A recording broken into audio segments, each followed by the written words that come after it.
to pray Salatul Janazah on me, or will they not even know how to pray Salatul Janazah? Yo, that's deep right there. Will my children know how to pray the funeral prayer on me? Or will they say, somebody else got to lead it, I don't know how to do that? That's scary, bro. That's scary. Did I pass on the torch? And so, I mean, I don't know how much time I have. That's the concern. And I'll say this as a convert, like, I struggle today with not taking Islam for granted. There's nothing that, like, I'm not different than any other person. You know, the first 3 weeks, first year, first month, but after that, you still got to grind to value it so that you don't take it for granted too. And so all of us have this task, and I'm going to wrap up, inshallah, we can do some Q&A. How much time I got? 5 minutes? Okay. That's just my message, man. It's just, I want to be someone who can pass on Islam to my children. But listen to me, hear me out.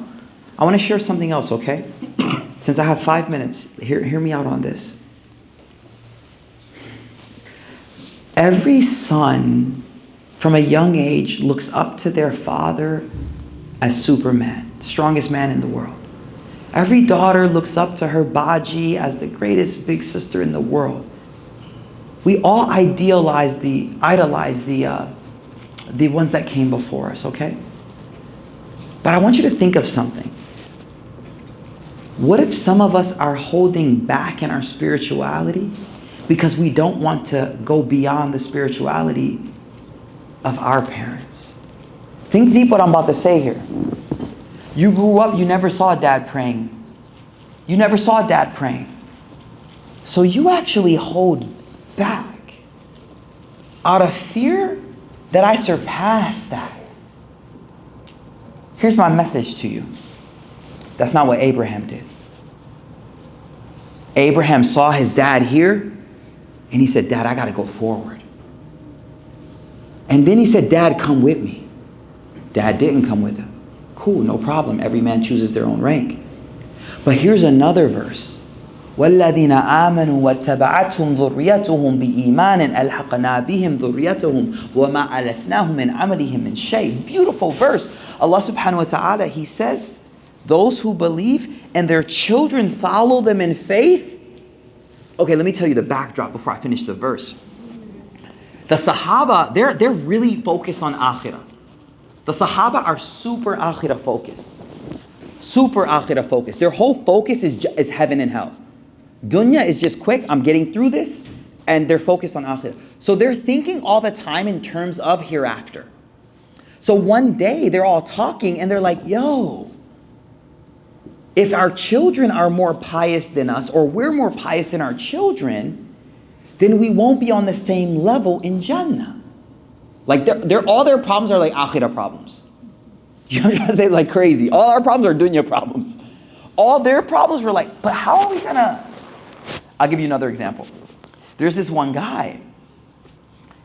He comes and he serves the Prophet water for wudu at tahajjud time.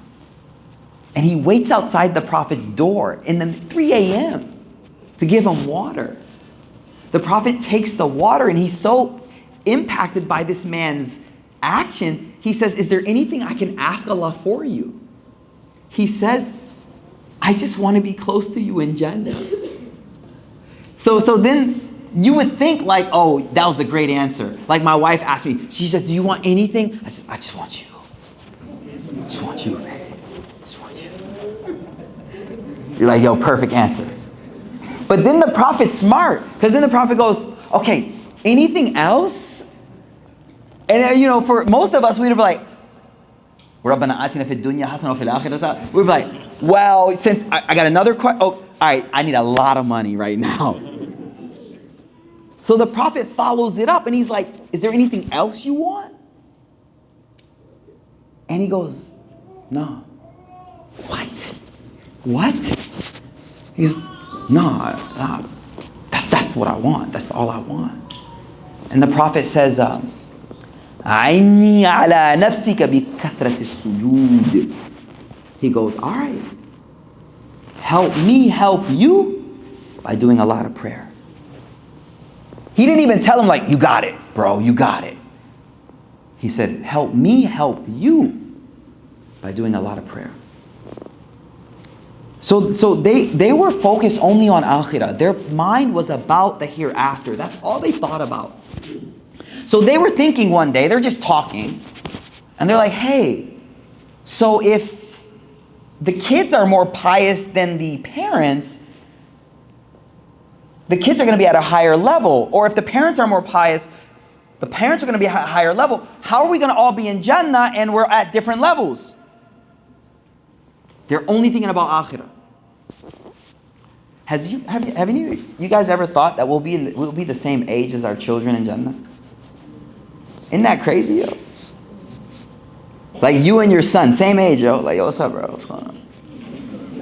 You and your grandma, yo. Like you never saw granddad in his prime, yo.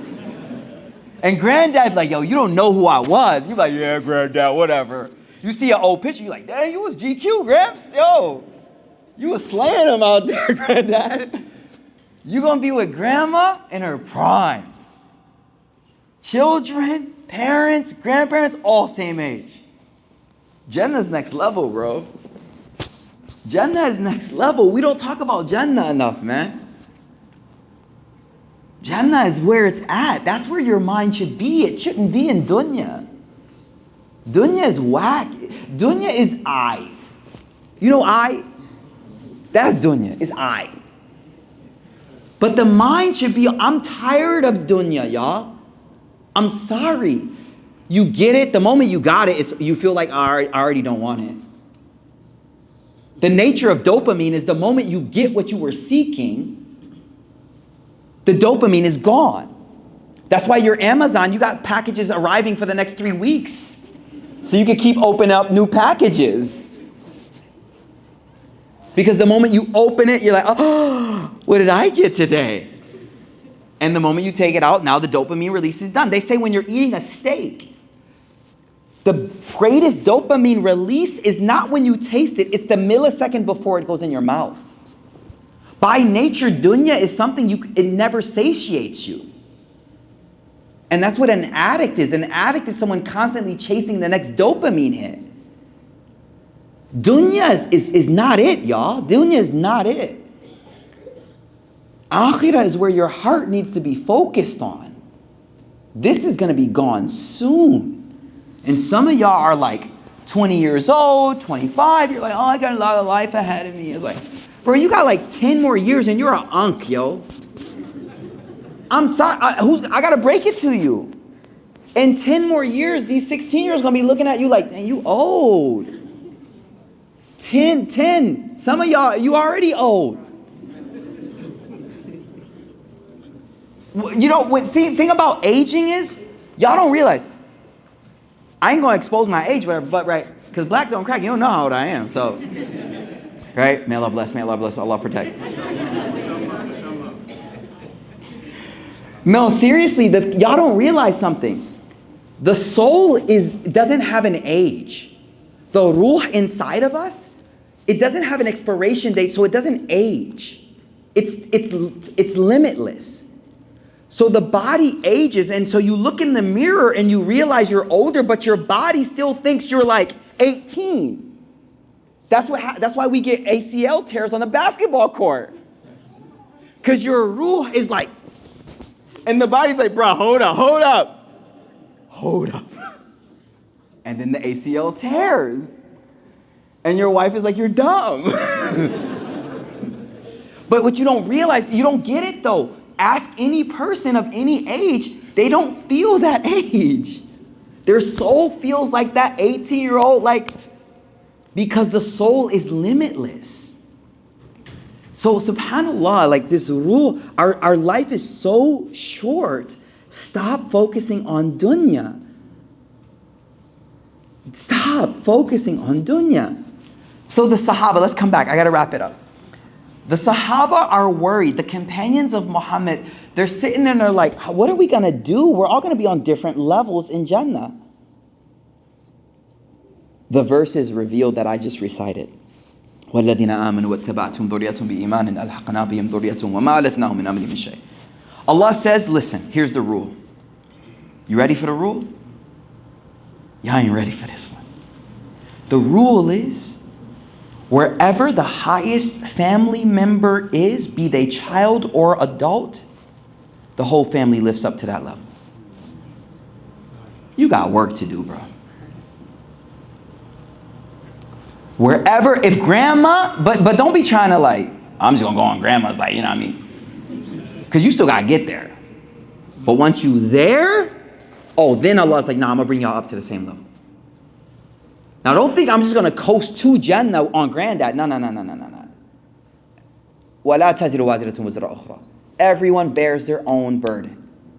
But once we enter in, Allah's like, Jannah is about being together.